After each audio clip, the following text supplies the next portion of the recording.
गुलसमीर खासकेली जो मजदूरी सांगे कराची वेलो उते खां गुम थी वियो हलियो आहे। जी त ही खासकेली जेके आहिनि असां तक़रीबन हिते जी पाकिस्तान ठहियो आहे त उन टाइम खां वठी हलूं पिया, पुरन शहरी आहियूं। उन खां बाद में का बि क्रिमिनल एक्टिविटी कोन्हे।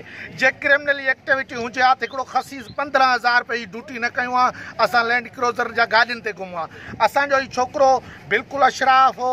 अच्छा, जेके जॻह ते या कंहिं एजेंसी खे का ग़लतफ़हमी थी वेली आहे, तू बिल्कुलु उनखे ॿाहिरि कढे, असां उनजो जेको कोर्ट आयल आहे उहो कराइण लाइ तयारु आहियूं। बाक़ी बिला वजह जेके उनजी नंढड़ी छोकिरी आहे उनखे तंग कयो पियो वञे, या उनजी घरवारी आहे जेको सो उनखे प्रेशराइज़ कयो, ॿाहिरनि खे प्रेशराइज़ कयो पियो वञे, ऐं उहे तमामु घणा परेशान में आहिनि।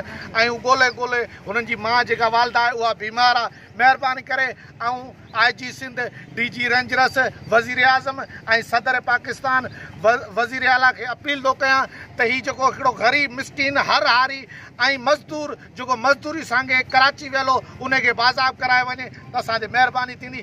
असां न त हीउ जेको एहतिजाज जो सिलसिलो आहे उहो वधाईंदासीं। हू बि ख़ासि करे सां तमामु घणियूं नाजाइज़ियूं थी रहियूं आहिनि हिते डिस्ट्रिक्ट सांगड़ में या ओवरऑल जिथे बि असां उन्हनि जी मुज़म्मत कयूं था ऐं हिन जेको सो गुलसमीर खासकेली खे बाज़ाब करायो ॾिनो वञे। महिरबानी।